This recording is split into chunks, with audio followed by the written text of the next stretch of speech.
Hello and welcome to a special bonus episode of Hell of Horror. I'm sat in ReelCult Cinema in Sheffield, about to walk into a double feature of Sex Lies and Videotape and The Ring, shown on VHS on the big screen. I'm sat with Ashley as always. Hello. And I'm sat with Max and Sam from ReelCult Cinema. Hi Max and Sam, how are you? Hello. Hello. Yeah, good, thank you. Yeah, thank you for having us. Yeah, it's brilliant. I'm really excited for this. So, thanks for having us, mate. yeah, definitely. For Ashley and everyone listening, what is ReelCult Cinema? I don't know. Yeah, so ReelCult is we're a pop-up community cinema. We've been operating for about a year now in Sheffield. We've been doing our screenings once a month out of Crook Social Club. We started to sort of give films that we don't feel like are shown in cinemas or that might be like slightly lost, or specifically cult films, given the name, more of an audience in Sheffield. The community cinema community, I guess, in Sheffield is there, but is like disparate around the city, and we wanted to sort of add a voice in a different area of the city. And we then got asked to be part of Sheffield Film Festival here at Showroom, which is celebrating community cinema in Sheffield. So Kelham Island Film Club are doing a screening at some point as well. Okay. And there's been a couple of other film groups that are also contributing. I'll let Max speak. Sorry. You said it up perfect. Not much more I can add. It's just like I don't know. I think it was born out of just we're all film nerds. We love going to cinema, and we there a way we could show films ourselves, like I said, in a community setting, and like Sam said, we aim to show sort of like cult films or underrated gems, and that's basically it. Yeah. So today we're doing this is our first double feature we've ever done. And like I said, it's on VHS as well, which is not. It's weird to see that in a sort of format in a cinema, in a big screen, but it's going to be really exciting, I think, especially because the films we've chosen, they are literally about videotapes. So I mean, it's brilliant. It links. Yeah. It's a brilliant thought. It's all metaphors, it's mate. all metaphors. That's together it. And that. It It's deeper. Yeah. This is deep. I genuinely, when I saw this pop up online, I thought it's just a brilliant idea. Especially cult films being shown in cinema. Yeah. They don't get the love they deserve. I'm a massive cult horror film nerd. Yeah. This is why our podcast exists, because I find the weird and wonderful films and show them to Ashley. You'll find shit films, basically. Let's hope you've not found them tonight. Yeah. Oh no, I'm sure that I'm in for a treat tonight. This is like. Have you seen the films before? Yeah. Okay. I ain't got good memory. Sex Lies and Videotape, but The Ring is like one of my favourite horror films of all time. Yeah. So I'm super excited to actually see something good for a change. I'm normally watching absolute diabolical. We've had a few treats, We've done Rocky Horror, which is yet to be released, but we've done Rocky Horror, we've done things like that. We did. That's great. Yeah, we did. We've had some laughs. Romeo and Juliet, we've done some amazing films. What are you talking about? Yeah, we think with The Ring especially that it's like one of the reasons we chose it was that it's like it feels like the VHS that everyone of that generation had. That was like everyone was scared to touch. Yeah, because it's that's the plot of the film as well. But also it's like, you can see it as like a 13, 14-year-old and you're like, I shouldn't watch that. It's something's gonna... mate, that's so true. Because I must have been that age when I first saw it. Yeah. And it proper shit me up big time. It proper terrified me.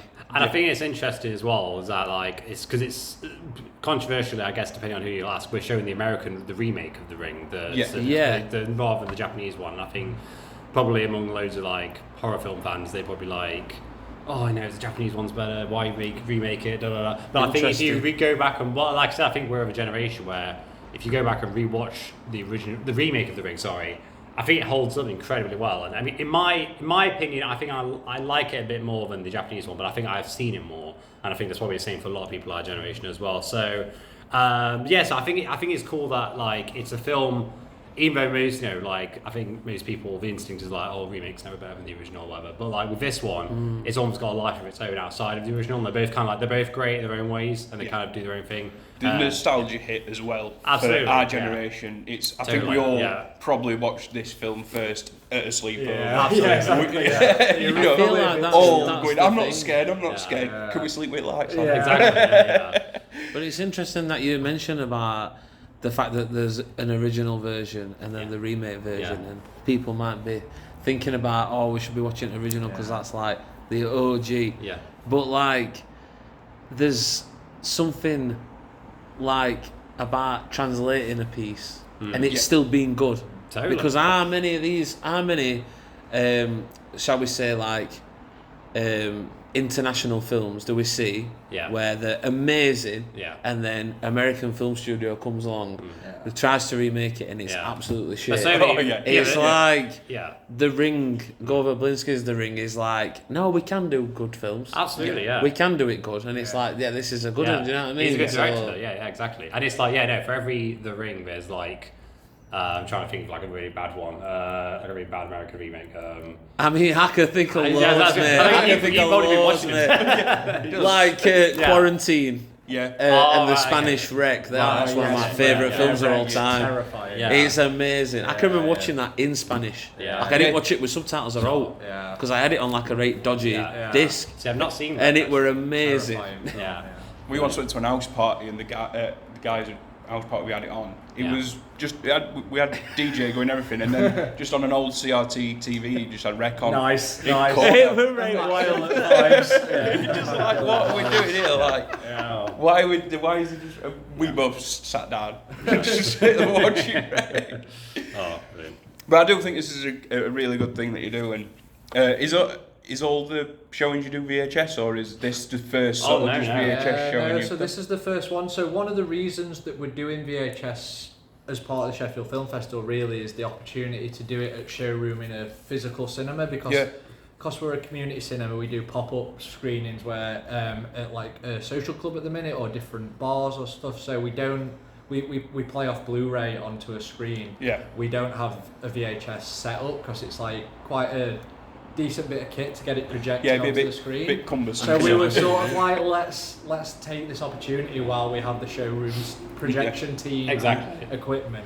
So you don't have to figure that much out. You can no, just bring exactly. it. So we're letting the experts do it. Most screenings were like putting the screen up and doing the tech. This time we're like letting the pros do it. At least you can charge them £1.50 if you're not rewinding. Well, we're looking forward to seeing the. We're going to be showing some of the trailers on the VHS. Oh wow! So for The Ring, I don't think Sex Lies has it on the VHS, but for The Ring, it has some trailers that when we were testing it, I popped in, and they're very funny. Very 2002. Coming. That's video soon. I say that now, and it probably won't. I hope they do. Does it have that old advert? Would you steal an I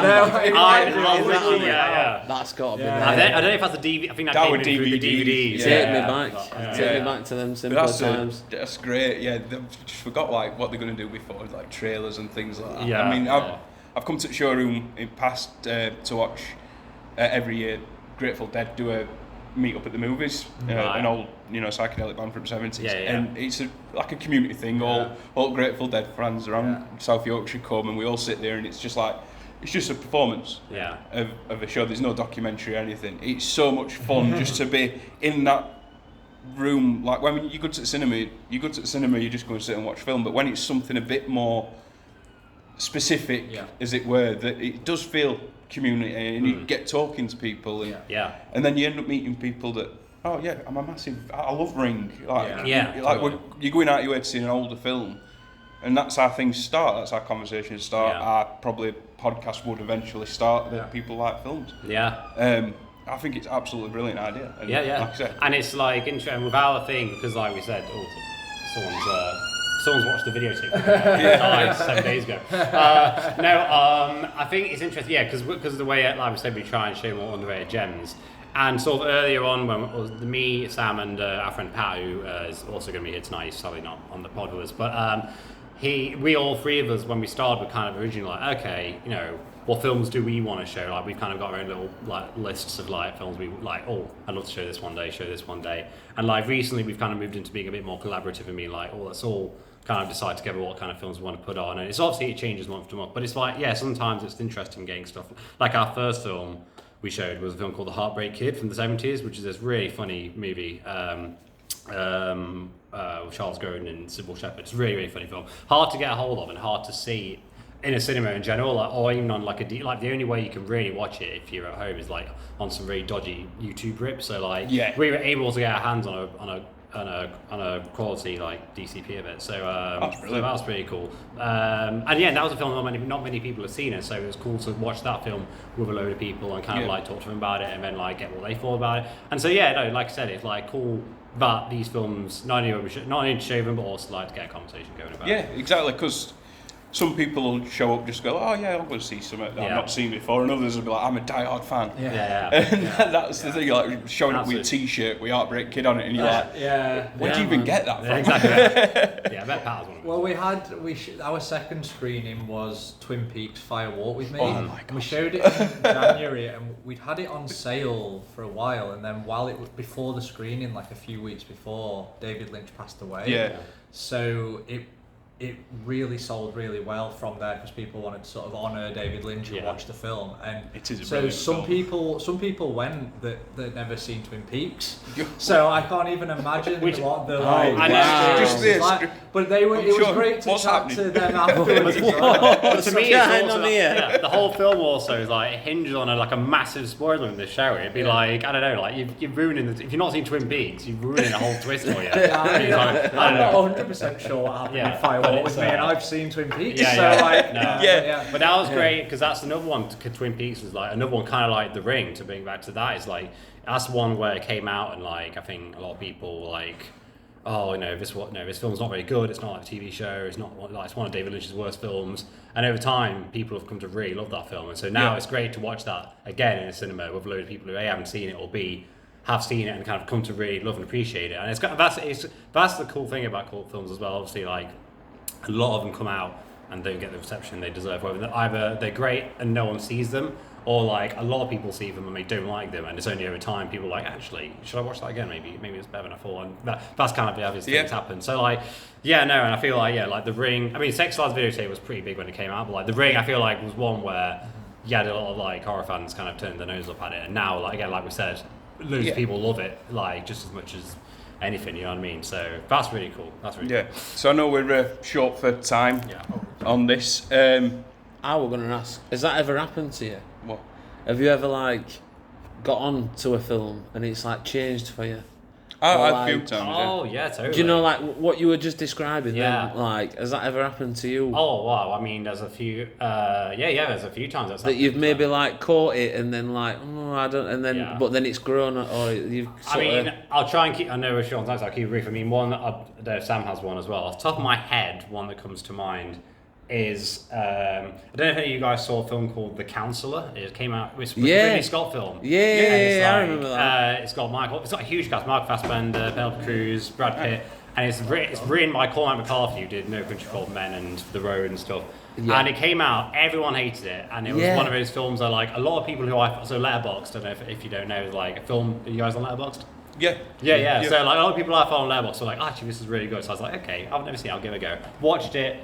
Like, thought it was okay, but I get why people didn't like it. Then I watched it again because I was so curious about it, and it's really, I think, such an underrated movie. Like, really nasty crime movie. That's kind of really, kind of very poetic, and like everyone made fun of like the script because it's so flowery and like poetic. The dialogue, like no one sounds like they're talking like a normal person. But if you kind of go into it with the mindset of like it's this sort of heightened thing, it's I think really, really cool.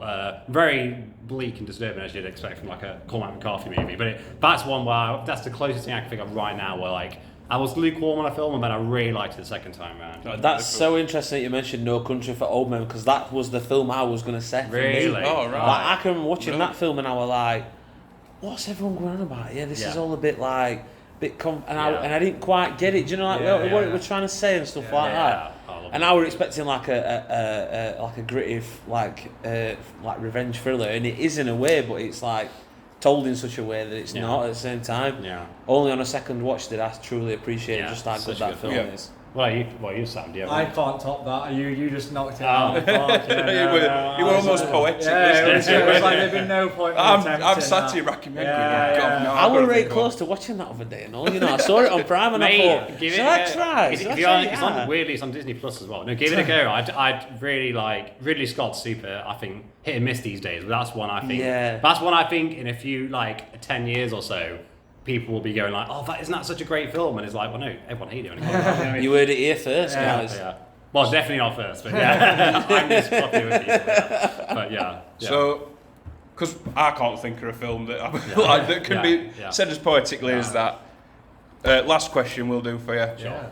What's the one film that you've both suggested that everyone else has poo-pooed for this sort of thing? I'm not because at Cult Cinema they have love-hate relationships. Has there been one that you've all suggested and everyone's gone? I think the three of us, me and Pat, have all where every meeting is literally us being like, I've got this idea, but if you guys don't agree, that's okay. But if we do agree, we're always so nice to each other about. No one's ever like, no, how dare you say that? No one's ever said this is why I pick the films and he has to sit and watch it. Because if I just picked any film, he'd be like, I'm not watching that. We'll end up watching Alien every week. There's no problem with that, to be fair. So I think we agree on pretty much everything.